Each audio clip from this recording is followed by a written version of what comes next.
গতকালকে জনাব তারেক রহমানের ফেসবুকে একটা পোস্ট দেখলাম। কেউ একজন তাকে নিয়ে একটা ব্যঙ্গ করে কার্টুন লিখেছে। সেই কার্টুনটা তিনি তার ফেসবুকে পোস্ট করেছেন এবং তিনি সেটাকে বলেছেন যে মানে এই ধরনের প্র্যাকটিস থাকা উচিত, আবারও কার্টুনের যুগে ফিরে এসেছে, এই ধরনের স্বাধীনতা তিনি দিতে চান। কিন্তু তারেক রহমান সহ বাংলাদেশের সব রাজনীতিবিদদেরকেই বলতে চাই, যারা আওয়ামী লীগ করে এদের বাইরে যারা আছে তাদেরকে, ইনক্লুডিং এই যে অ্যাডভাইজার যারা হয়েছেন তাদেরকেও বলতে চাই যে সবার সাথে যে আচরণ করা হয়েছে আওয়ামী লীগের সাথে এই আচরণ করা যাবে না। তো আপনি প্রশ্ন আসতে পারে যে মানে যারা সাংবাদিক, যারা কার্টুনিস্ট আছে তারা কি আসলে আওয়ামী লীগ কিনা? ইয়েস, তারা আওয়ামী লীগ। গতকালকে রাহুল রাহা যে এই সারা বছর শেখ হাসিনার মানে ছায়া ব্লাউজ ধরে তারপরে চামচামো করেছে, সেই রাহুল রাহা এখন গতকালকে খোঁজ নেন, গতকালকে তার অফিসে মিটিং হয়েছে একটা, সেই মিটিংয়ে তিনি বলেছেন যে আমরা এতদিন সাংবাদিকতা করি নাই, এখন থেকে আমরা সাংবাদিকতা করব, রিয়েল সাংবাদিকতা আমরা এখন থেকে করব। তো রিয়েল সাংবাদিকতাটা কি?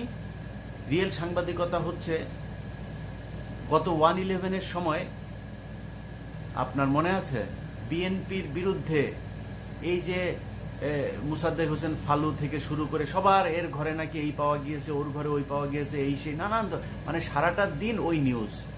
আচ্ছা আপনি বলেন 2001 থেকে 2006 সাল পর্যন্ত দুর্নীতি হয়েছে, আমি অস্বীকার করছি না। আপনি আমাকে জবাব দেন যে 2001 থেকে 6-এর সময়টাকে যদি দুর্নীতি ধরা হয় আর সেই দুর্নীতিটাকে যদি মনে করেন একটা তেলাপোকা ধরা হয়, তাহলে 2009 থেকে 2024 পর্যন্ত শেখ হাসিনা যে দুর্নীতি করেছে সেটা কোন প্রাণী হিসাবে আসবে বলেন? ওই প্রাণী পৃথিবীতে না, হাতি টাতি যাই বলেন কোনোটাই আসবে না। সেই নিউজ কোথায়? এই প্রায় 10 দিন পার হয়ে গেল, কোনো নিউজ আছে? মানে মনে হচ্ছে যে বাংলাদেশে এর আগে আপনার মানে খুব হযরত ওমর রাদিয়াল্লাহু তাআলা আনহু তিনি ক্ষমতা চালিয়ে গিয়েছেন, এখানে কোনো দুর্নীতি কোনো কিছুই হয় নাই। আসলেই কি তাই? কেন হচ্ছে না? কেন হচ্ছে না জানেন? এই যে তারেক রহমান কালকে আপনার কার্টুন দেওয়ার পরে তারপর তাদেরকে অভিনন্দন জানিয়েছেন, এই জন্য জিনিসটা এত সহজ না। খোঁজ নেন আপনারা, বিএনপি যারা আছেন আপনারা যা খোঁজ নেন, এখনো সময় ইসলাম চ্যানেল আইতে উপস্থাপনা করছে, আপনার খান মোহাম্মদ রুমেল, অখিল পোদ্দার, মঞ্জুরুল আলম পান্না, এরকম আমি অন্তত 100 নাম বলতে পারবো যাদেরকে দেখেছি চরম চামচামো করেছে, সারাটা বছর আমাদের বিরুদ্ধে কথা বলে এসছে। বাংলাদেশের এই আন্দোলন সংগ্রাম, মানুষকে ভারত বিরোধিতা বুঝানো, ভারতের ব্যাপারে মানুষকে সচেতন করা, আমার কোনো নাই, ক্রেডিট নাই, একদমই কিচ্ছু নাই, কোনো কিছু করি নাই। এত সহজে ভুলে গেলে হবে না, তাইলে বিপদে আবার আসবে। আজকে যে শাবান মাহমুদ ভারতে প্রেস সেক্রেটারি হিসাবে নিয়োগ পায়, এই শাবান মাহমুদ, প্রেস সেক্রেটারি নাইমুল ইসলাম খান, এরা বিএনপির সময় সুবিধা নিয়েছে। মুজাম্মেল বাবু পর্যন্ত বিএনপির সময় যথেষ্ট ভালো পজিশনে ছিল। খোঁজ নিয়ে দেখেন, যান 21 টেলিভিশনে যান। যারা বিপদে ছিল তাদের খোঁজ নেয় নাই, বরং এদিন শুনলাম 21 টেলিভিশনের চেয়ারম্যান আপনার টেলিভিশনে আবার ফিরে গিয়েছেন, তার বিরুদ্ধেও নানান ধরনের ষড়যন্ত্র হচ্ছে। কারণ কি? এই লোক তো জেল খেটেছে, এই লোক 2 বছর জেলে ছিল, কিন্তু তাদের বিরুদ্ধে এখন আবার লোকজন লেগে গিয়েছে শুনলাম। আর যারা এতদিন আওয়ামী লীগের বিরোধিতা করেছে তারা এখন সুশীল হিসাবে উপস্থাপিত হচ্ছে। বলে রাখলাম, আবারও পায়ে সবল দেবে এরা যদি সুযোগ পায়। আমি ইলিয়াস, আমার কোনো কারোর উপদেষ্টা হওয়ারও দরকার নাই, অনেকের উপদেষ্টা হওয়ার খায়েশ আছে, অনেকে অনেক কিছু হইতে চাচ্ছে। আমি ইলিয়াস যেদিন সরকার, এই সরকার কিংবা তারেক রহমানের সরকার থেকে যেদিন 1 টাকার সুবিধা আনতে যাব, সেদিন আমার বললেন যে আমি কে, যা মনে চায়, যেমন আমার সব চ্যানেল সব জায়গা থেকে সাবস্ক্রাইব করে চলে যান। এই কথা আপনাদেরকে আজ থেকে আরো 5 বছর আগে বলেছিলাম, ইলিয়াস কোনোদিন সুবিধা নিবে না। আজকেও বললাম, আল্লাহ যতদিন বাঁচায় রাখে ততদিন আমি আজকে যেখানে আছি আল্লাহ যেন সেই জায়গাতেই রাখেন। অতএব কোনো সুবিধা নেওয়ার জন্য বলছি না। একটা গণমাধ্যম বিশাল আকারে গুরুত্বপূর্ণ একটা বিষয়। একটা দেশের জনমত তৈরির ক্ষেত্রে আমি কিংবা কনক সারোয়ার কিংবা পিনাকির মতো এরকম ইউটিউব চ্যানেল যদি এত বিশাল ভূমিকা রাখতে পারে, দেশের মেইন স্ট্রিমের যে গণমাধ্যম সেগুলো বিরাট আকারের অবদান রাখতে পারে, যে কোনো সময় তারা দেশের পরিস্থিতি পাল্টে দেওয়ার ক্ষমতা রাখে যদি সবগুলো গণমাধ্যম একসাথে কাজ করে। আপনি কেমনে এগুলোকে সামাল দেবেন? সবাই তো তাদের টাকা পয়সায় চলেছে। এখনো শেখ হাসিনার কাছে যে পরিমাণে টাকা পয়সা আছে, আপনি ওই সাংবাদিককে টাকা দিয়ে, যে টাকা খায় তাকে টাকা দিয়ে আপনি খুশি করতে পারবেন? শেখ হাসিনা তাই বলবে $1 মিলিয়ন দিয়ে দেন এক একটা পত্রিকার টেলিভিশনের মালিককে, দ্যাটস ইট, সে তার মতো করে কাজ করবে। আপনি কি দিবেন ওই সাংবাদিককে? কিছু দিতে পারবেন না তো। অতএব যারা এখন এই মুহূর্তে এদেরকে এত সহজভাবে নিচ্ছেন এলাকা এলাকায়, আমার এলাকার কথাই জীবননগর চুয়াডাঙ্গা যেটা বললাম, যে তারা বিএনপির লোকজন এখন আওয়ামী লীগের লোকজন এখন বিএনপিতে যোগ দিচ্ছে, এবং বিএনপির অনেক নেতা, বড় বড় নেতারা তাদেরকে ওয়েলকাম করছে, তাদেরকে ঢুকিয়ে নিচ্ছে। অন্য ছোট ছোট যারা এতদিন তাদের দ্বারা টর্চার হয়েছে তারা এখন কথা বলতে পারছে না। সব জায়গাতে একই অবস্থা হচ্ছে। আপনি সোমা ইসলাম এগুলো এখনো টেলিভিশন চ্যানেলে যায়, ভাই ওই জায়গা আগে পরিষ্কার করেন। আপনি বলে রাখলাম, সময় টেলিভিশন এখনো পর্যন্ত প্রতিটা মুহূর্তে, ওই ইন্ডিয়াতে একটা রিপাবলিক টিভি আছে, তাদের মতো করে নিউজ করে যাচ্ছে যে হিন্দুদেরকে এই করা হচ্ছে। খুব সূক্ষ্মভাবে তারেক রহমান সাহেব, আপনাকে বলি, খুব সূক্ষ্মভাবে সময় টেলিভিশন সহ এইসব টেলিভিশনগুলো এই মানে আওয়ামী লীগের হয়ে তারপরে কাজ করছে। অতএব আমি মনে করি যে তারেক রহমান অত্যন্ত ভদ্র একজন মানুষ, তিনি বাংলাদেশে ভদ্র রাজনীতি চায়, কিন্তু ভদ্র রাজনীতি করতে গেলে অভদ্র লোকজনকে শাস্তি দিতে হবে। আমি চাই না, আমার সেই স্বপ্নও নাই, এই স্বপ্ন দেখিও না যে বাংলাদেশে কোনো টেলিভিশনের যা সম্পাদক হব কিংবা মালিক হব বা আগের মতো কোনো একটা প্রোগ্রাম করব, কিছুই হব না। এই দেশে যাব কিনা সেটাও সন্দেহ আছে, কারণ হয়তো এর মধ্যেই দৌড় দিতাম যদি একজন থাকতো, সে নাই। কি দেখতে যাব, কার জন্য যাব বাংলাদেশে? তো আপনার মাথায় রাখতে হবে যে আমরা ক্ষমতার জন্য এগুলি বলি নাই, এখনো ক্ষমতার জন্য এগুলি বলছি না। আপনি খুব নির্জল সাংবাদিকতা চান বাংলাদেশে, আপনার বিরুদ্ধে কেউ কার্টুন করুক সেটাকে আপনি ওয়েলকাম করেন, আপনি খুব সুন্দরভাবে নেন, কোনো সমস্যা নাই। কিন্তু সেই সাংবাদিক আসলেই নিউট্রাল সাংবাদিক হইতে হবে। এই এখনকার রাহুল রাহা আর এই যে এগুলোর দিয়া, তারপরে আপনি সুন্দর করে সময় টিভি চ্যানেলের এই সোমা টোমা এগুলোর দিয়া, ডিবিসি, দেখেন আপনি হিন্দুদেরকে কিভাবে উস্কানি দিচ্ছে, আওয়ামী লীগকে কিভাবে প্রমোট করছে। দেখেন সমকাল 2 দিন না যাইতে সে নিউজ করছে যে ঢাকা মহানগর দক্ষিণের কোন যুবদল নেতা নাকি আপনার কোটি কোটি শত শত কোটি টাকার মালিক হয়ে গিয়েছে। কোথা থেকে শত শত কোটি টাকার মালিক বিএনপির লোক হয়ে গেল? এই 5 দিনের ভেতরে শত শত কোটি টাকার মালিক হয়ে গিয়েছে। মানে বিএনপির লোকজনের নিয়ে এখনই গণমাধ্যম এইভাবে মিথ্যাচার করা শুরু করেছে। এই দেশ এত সহজে স্বাধীন হয় নাই। কোনো কারোর একা, এই স্টেক হোল্ডার যারা আছে তাদের কাউকে পিছনে ফেলে দেওয়া যাবে না, বলা মানে এইটা বলা যাবে না আমি একা করেছি, সে একা করেছে, ও একা করেছে। নো, সবাই মিলে এই দেশ স্বাধীন করেছে। এই গত যে আন্দোলন হলো, এই আন্দোলনে অনেক ছাত্রদল, যুবদল, বিএনপির অনেক মানুষ মারা গিয়েছে, শিবিরের অনেক মানুষ মারা গিয়েছে, জামাতের মানুষ মারা গিয়েছে, সাধারণ মানুষ মারা গিয়েছে। আমাদের মতো বহু যারা এই সোশ্যাল মিডিয়াতে যুদ্ধ করেছে তাদের অনেক মানে কি বলবো যে মানে ত্যাগ তিতিক্ষার ফলে আজকের বাংলাদেশ। অতএব যারা এখন এইসব কথাবার্তা বলে যে বিএনপি এই করছে, বিএনপি ওই করছে, তাদের বোঝা উচিত যে এই দেশ আপনার মতো এই সমকামী সাংবাদিকের কারণে এই দেশ স্বাধীন হয় নাই। এই দেশের স্বাধীনতার পেছনে বিএনপির অনেক রক্ত আছে, জামাতের অনেক রক্ত আছে, আমাদের মতো বহু সাধারণ মানুষের রক্ত আছে। গত 15 বছর আপনাদের কাছে শুনতে হয়েছে আমরা হচ্ছে রাজাকার, আমরা নাকি পলাতক আসামি, এগুলো শুনতে হয়েছে। সো আমি মনে করি তারেক রহমানের জায়গা থেকে তারেক রহমান ঠিক আছে, তারেক রহমান এই আদেশ তো আর আপনাকে দিতে পারবে না। আপনি যারা বিএনপি করছেন, আপনাদের বলে রাখলাম, এখনো সোমা ইসলাম সুন্দরভাবে অফিসে যাবে আসবে, এটা করতে দেয়া যাবে না। এদেরকে প্রতিহত করতে হবে। আমার মানে আমি এটার মানে এটা মিন করছি না তারে মারধর করেন, মেরে ফেলেন, এগুলি দরকার নাই। চ্যানেলের সামনে যান, সময় টেলিভিশনের সামনে যান, যায়া সাংবাদিক আমি লিস্ট ধরাই দিব, আপনাদেরও সেই লোকগুলো আছে, লিস্ট ধরে ধরে আপনারা সেই টকশোগুলো দেখেছেন, নিউজগুলো দেখেছেন, কারা করেছে সেই নিউজগুলো, এদেরকে সরাইতে হবে। আমিও হইতে চাই না সাংবাদিক, আমার দরকার নেই, আমি বাংলাদেশে এখন সাংবাদিকতা করব না। কিন্তু যারা আসবে, যে আসবে, তাদেরকে নিরপেক্ষ হইতে হবে। এই টেলিভিশন, এই পত্রিকাগুলোতে বহু জুনিয়র সাংবাদিক আছে, সিনিয়রদের ভেতরে অনেকে চুপ করে বসেছিল, তাদেরকে অফিসে কথা বলতে দেওয়া হয়নি। খোঁজ নেন, যান তাদেরকে, যাদের যা জিজ্ঞেস করেন কারা অফিসের ভেতরে এইভাবে দলকানা সাংবাদিকতার এই কাজ করেছে, সেগুলো সরাইতে না পারলে সম্ভব না, একদমই পারবেন না। এই 15 তারিখে দেখেন, 15 তারিখে আপনার এই শেখ হাসিনা উস্কানি দিচ্ছে, সেখানে ফোন করে একটা রেকর্ডও বের হয়েছে, সে সেখানে উস্কানি দিচ্ছে মানুষকে, তার দলের লোকজনকে। তার তো টাকা পয়সা কোনো কিছু অভাব নাই, কেউ ধরাও পড়ে নাই, সবগুলো লোক এখনো বাংলাদেশে আছে, তাদেরকে আওয়ামী লীগ সুন্দর করে তাদের দলে আনার চেষ্টা করতেছে, মানে বিএনপি।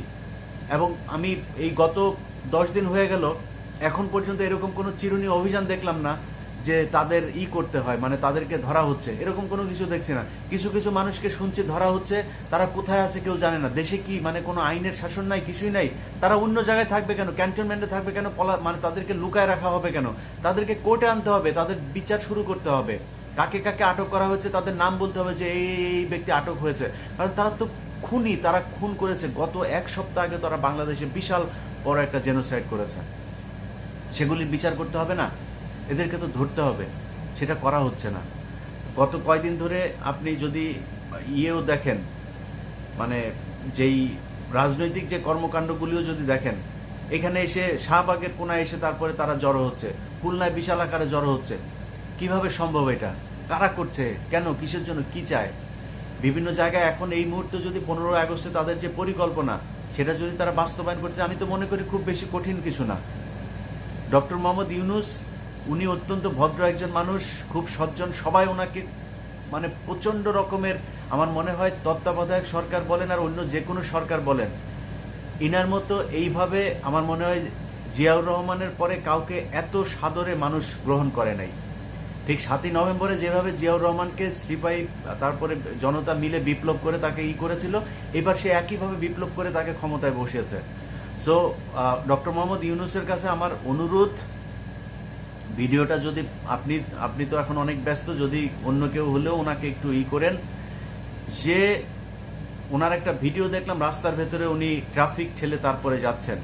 আমার মনে হয় বিষয়টা আর একটু সিরিয়াসলি নেওয়া উচিত, কারণ দেশে রয়ের যে তৎপরতা গত 15 বছরে, তাদের যে মানে কি বলবো, যে বিল্ডিংটা বিল্ড আপ হয়েছে, সেটা কিন্তু অনেক গোপন। আমার বিশ্বাস যে আপনি সেই জিনিসগুলো নিশ্চয়ই আপনার মাথায় আছে, আপনাকে এটা একটু মানে সাবধানে চলাফেরা করতে হবে। আমার যেটা অবজারভেশন, আমি ওই দিন ভিডিওটা দেখলাম যে তিনি একটা ট্রাফিকের ভেতরে গাড়ি আটকে আছে, তো এটা আমার কাছে বিপজ্জনক মনে হয়েছে, এটা করা ঠিক না। কারণ এই মুহূর্তে মানে ডক্টর মোহাম্মদ ইউনূস যদি না থাকে, সেই ক্ষেত্রে আমাদের উপরে পশ্চিমা যেই সমর্থনটা এখন আছে, সেটাও আমাদের জন্য বিপজ্জনক হবে। তারা থাকবে কিনা আমরা সেটা জানি না। সো তার থাকাটা এই মুহূর্তে খুবই জরুরি। দেশটা একটা সুনির্দিষ্ট একটা নিরাপদ জায়গায় না যাওয়া পর্যন্ত আমার মনে হয় ডক্টর মোহাম্মদ ইউনূসের এখানে থাকা উচিত। সো এই জায়গাটা বললাম। আর যারা যারা এই হত্যাকাণ্ডের সাথে জড়িত ছিল, আমার মনে হয় তাদেরকে ধরে ধরে নিয়ে কোথায় রাখা হচ্ছে আমি জানি না। কিছুক্ষণ আগে দেখলাম জেনারেল আজিজকে ধরা হয়েছে, তাদেরকে ধরে নিয়ে কোথায় রাখা হচ্ছে এখনো পর্যন্ত। আওয়ামী লীগের লোকজন কিভাবে এলাকায় ঘুরে বেড়াচ্ছে, তাদেরকে কেন মানে শাস্তির আওতায় আনা হচ্ছে না? তারা তো এই গত 15 বছরে সব ভিডিও ফুটেজ আছে, কে কোথায় মারামারি করেছে, কোথায়, এগুলো দেখে দেখেই তো সেটা করা যায়। সেই জিনিসগুলো আমার বিশ্বাস করা উচিত। এবং বিএনপির, আমি যেটা বললাম যে তারেক রহমানকে দিয়ে বক্তব্যটা শুরু করলাম, আমার ভিডিও আসলে তারেক রহমানের বিরুদ্ধে না, বা তারেক রহমানকে বলার জন্য না কিছু। তারেক রহমান জায়গা থেকে তিনি তার বক্তব্য দিবেন, এটা খুবই স্বাভাবিক। কিন্তু আপনারা যারা মাঠে আছেন, তাদেরকে এটা খুব সূক্ষ্মভাবে, সুন্দরভাবে চিন্তা করতে হবে। গত কয়েকদিন আগেও যেই সময় ইসলাম নীলুফার চৌধুরী মনিয়াপাকে এইভাবে অপমান করলো ডেকে এনে, সেই সময় ইসলামরা বাংলাদেশে এত সুন্দরভাবে সাংবাদিকতা করতে পারে না। আমি ইলিয়াস যদি গত 15 বছরের মধ্যে যদি দেশে যাইতাম, আওয়ামী লীগ কি করতো? মাহমুদুর রহমান তাকে আদালতের ভেতরে কিভাবে রক্তাক্ত করেছে আপনাদের মনে নাই? আমাদেরকে তো আওয়ামী লীগ থাকতে দেয় নাই। দেশে গেলে কিভাবে মারতো, তাদের বিভিন্ন থ্রেট, ওপেনেই থ্রেট করতো, কুচি কুচি করে তারপরে কাটবে। আমি কুচি কুচি করে কাটতে বলি না, কারোর গায়ে হাত তুলতে বলি না, কারোর উপরে আইন হাতে তুলে নিতে বলি না, কিন্তু ওই টেলিভিশনগুলোকে এই মেসেজ দিতে হবে। 50 জন 100 জন যায় সেখানে যায়, তাদেরকে বলতে হবে টেলিভিশন দখল করব নাকি এগুলিরে সরাবি আগে। এই ছাড়া দেশে শান্তি আসা সম্ভব না। আপনি সব শেষ যদি হিন্দুদের এই যে আওয়ামী লীগকে হিন্দুরা যেভাবে প্রতিস্থাপন করছে, হিন্দুদেরকে বলে রাখি ভাই আপনাদেরকে ভালোবাসি, আপনারা আপনাদের ধর্ম নিয়ে আমাদের কোনো চুলকানি নেই, আমরা চাই আপনারা ধর্ম পালন করেন। মুসলমান কোনো মুসলিম কখনো অন্য ধর্মের মানুষকে জোর করে তার ধর্মান্তরিত কিংবা তার ধর্মের উপরে আঘাত আনতে পারে না, তার ধর্মীয় উপাসনালয়ে কখনো আক্রমণ করতে পারে না। যে করে আমি এটা নিন্দা জানাই। কিন্তু আপনারা এখন এই যে আপনাদের ব্যানারে যেগুলো করছেন, জুয়েল আইস নামে একটা ছেলে আছে চিটাগাঙে বাড়ি, এতদিন ধরে তারা এই যে চন্দ্রনাথ পাহাড় সহ বিভিন্ন জায়গায় তারা মুসলমানদেরকে যাইতে দেয় নাই, তারা চট্টগ্রামের বিভিন্ন এলাকা দখল করেছে, চরম বেয়াদবি করেছে এগুলো। তারা এখনো ভারতের বিভিন্ন টেলিভিশনে তারা বক্তব্য দিচ্ছে। এই জুয়েল আইস সহ যেগুলি, গোবিন্দ প্রামাণিক যে বাংলাদেশ বিক্রি করে ফেলতে চেয়েছিল, যে বাংলাদেশকে অখণ্ড ভারত বানাতে চেয়েছিল, এরা এখন আবার নরম সুরে বক্তব্য দিচ্ছে। সো এই হিপোক্রেট মুনাফিক যেগুলো আছে তাদের ব্যাপারে সাবধান হইতে হবে। তাদের ব্যাপারে সাবধান না হয় তাদেরকে বাঙালি বহুত কিউট জাতি, এরা সুন্দর করে রাতারাতি নিজের খোলস পাল্টাইতে পারে। সময় ইসলামের অবস্থাটা দেখেন না এখন সে বলছে 15 বছরে দেশ যে ধ্বংস। আমি গত 2 দিন আগের একটা টক শো শুনলাম, এই যে দেশ ধ্বংস করে গেল আওয়ামী লীগ, এটা তো করতে হবে। হ্যাঁ, এরা এত ইজি না। আপনার মনে করার কোনো কারণ নাই যে এরা যেটা বলছে ওদের ভেতরে সেটা খুব কষ্ট নিয়ে। সময় ইসলামের মুখের এক্সপ্রেশন দেখবেন এখন, আজ থেকে 10 দিন আগের এক্সপ্রেশন দেখবেন, এক ছিল না। খুব কষ্টে এখন এগুলো করতেছে। এরা সময় পেলে আবারও আপনাদেরকে ধরবে। এই জায়গাগুলো আমার মনে হয় ঠিক করা উচিত। এই জায়গা ঠিক না করলে সামনে ভবিষ্যৎ 15ই আগস্টেই কি হয় সেটা খুব বলা জরুরি, মানে বলার মতো অবস্থা আমার মনে হয় মানে অসম্ভব। কারণ 15ই আগস্টে তারা হিন্দুদের সাথে নিয়ে তারপরে ওদের তো আব্বা তো মারা গিয়েছিল সেদিন, তো এই আব্বাকে নিয়েও একটু ইমোশনাল তৈরি করার চেষ্টা করবে। আর পত্রিকা টেলিভিশনগুলো হঠাৎ করেই আপনার করছে, আবার জাতীয় শোক দিবস সেটাও চেঞ্জ করা হচ্ছে না। এটা তো মানে খুবই ভয়ঙ্কর জিনিস। মানে এদেরকে যদি আবারও এইভাবে সুযোগ দেয়া হয় তাহলে আপনি মনে করেন তারা কি করবে? টেলিভিশন পত্রিকাগুলোতে অল্প অল্প অল্প অল্প করে এখন নিউজ করা হচ্ছে যে গণভবনে এই যে কি অমানুষের মতো অমানবিক কাজ করা হলো, সংসদ ভবনে তাদের সংসদ ভেঙে ফেলা হয়েছে, সংসদের ভেতরে চেয়ারের উপরে দাঁড়িয়ে একজন সিগারেট খাচ্ছে, এই সে বিশাল আকারের সমস্যা। আরে বেটা, ওই সংসদে তো নর্তকীরা নাচতো, ওই সংসদে বসে যত ধরনের আকাম কুকাম সব করতো। এই ময়মনসিংহের এমপি মুরাদ, তারপরে আরো বহু এমপি আছে, মানে আওয়ামী লীগের তো মোটামুটি 99% এগুলি সব মাগিবাজ। এই মাগিবাজরা এখানে বসে দেশ চালাইতো। আবার ওইখানে নর্তকী এই 300 টাকার জিনিস মমতাজ এখানে নাচ গান করতো, ওইটা তো এমনি ভাঙা ফেলা উচিত। এটা নতুন করে দুধ দিয়ে ধুয়া তারপরে আবার শুরু করতে হবে। গণভবন, এটা বাংলাদেশের 18 কোটি মানুষ, 16 কোটি মুসলমানকে এই গত 15 বছর নির্যাতন করেছে। তো আপনি কিভাবে চিন্তা করেন যে ওই গণভবনে মানুষ যায় তারপরে মানে আরামে থাকতে দিবে তাদেরকে? ওদেরকে তো পায় নাই। ভাঙচুর যেটুকু করেছে গণভবনে তো আগুন লাগাই দিত আমার যা ধারণা। পাবলিকের যে অবস্থা ছিল অন্য জায়গায় আগুন লাগিয়েছে, ওইখানে লাগাই নাই কেন, এইটা আমি আশ্চর্য হই। কারণ এই মানুষগুলো যারা এসেছিল ওই দিন, ওরা কি আপনার মনে হয় ওই 150 টাকার হাঁস আর শেখ হাসিনার ব্লাউজ ব্রাডরা পেন্টি টেন্টি এগুলো নিতে আসছিল আপনার মনে হয়? এটা এত ফানি না। এই মানুষগুলো রাস্তায় ওই দিন এসেছিল গুলি খাওয়ার জন্য। তারা জানে তার আগে শেখ হাসিনা কি করেছে। একটা সিদ্ধান্ত যদি এই দিক ওদিক হইতো তাহলে ওই দিন বাংলাদেশে রক্তের বন্যা বয়ে যেত।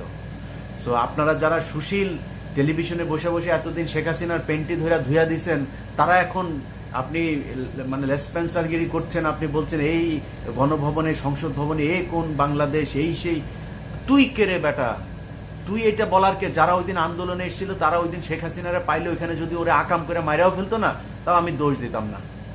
শেখ হাসিনারা যদিও করতো না গন্ধ জিনিস, এটা করতো না, কিন্তু যদি ইয়াং হইতো, যদি পোলাপান করতো ওরে পাওয়ার পরে, বললেও আমি এটারে খুব খারাপ কিছু মনে করতাম না। কারণ কি জানেন? কারণ এরা ওই দিন মরতে এসেছিল। আমি আর আপনি ওইখানে মরতে যাইনি। আপনি যে বালের সুশীল এখন সুশীলগিরি দেখাইতেছেন না, আপনি রাস্তায় নামেন নাই। প্রোফাইল পিকচার লাল কইরা তারপরে আপনি রাতারাতি মুক্তিযোদ্ধা সাজিয়ে গেছেন। ওই 71-এ আপনার মেজর জলিল লিখে গেছে কিভাবে আওয়ামী লীগ মানে 16ই ডিসেম্বরে সব মুক্তিযুদ্ধ হয়ে গেল। ওইভাবে এখন নতুন নতুন কিছু মুক্তিযোদ্ধা হয়েছে যারা এই আশপাশেও যায়নি। সো এই মুক্তিযোদ্ধাদের থেকে দেশ বাঁচাইতে হবে। আমি মনে করি যে কোনো দল না, যে যে যে চামচামু করেছে, যে কোনো দলের পক্ষ হয়ে কথা বলেছে, কাউকে না, নিউট্রাল মানুষ আসুক, যারা আসলেই নিরপেক্ষ, যারা আসলেই এই কয়েক বছর ধরে সরকারের বিরুদ্ধে কথা বলেছে তারা আসুক। ওই যে আপনার ইউটিউবে কথা বলে আরেকজন, কি বলে ওনার নাম, ডক্টর জায়েদুর রহমান সম্ভবত। তো এই জায়েদ ভাই, উনি জায়েদ টেক নামে যে ইউটিউব চ্যানেল আছে, ওনারা তো সরকারের বিরুদ্ধে কথা বলছে, ওনাদেরকে নিয়ে বসান। যারা এতদিন সরকারের বিরুদ্ধে কথা বলছে, মানে অনিয়ম অপরাধের বিরুদ্ধে কথা বলছে নিরপেক্ষ জায়গায় থেকে, তাদেরকে নিয়ে টেলিভিশনগুলোতে বসান। নুরুল কবির ভাইকে দায়িত্ব দেন যে কারা কারা চামচামি করেছে, নুরুল কবির ভাই বসাক কোথায় কোথায় কি করতে হয়। প্রয়োজনে নুরুল কবির ভাইয়ের হাতে 3টা 4টা 5টা টেলিভিশন পত্রিকা দিয়ে দেন। এই ধরনের মানুষকেই করতে হবে।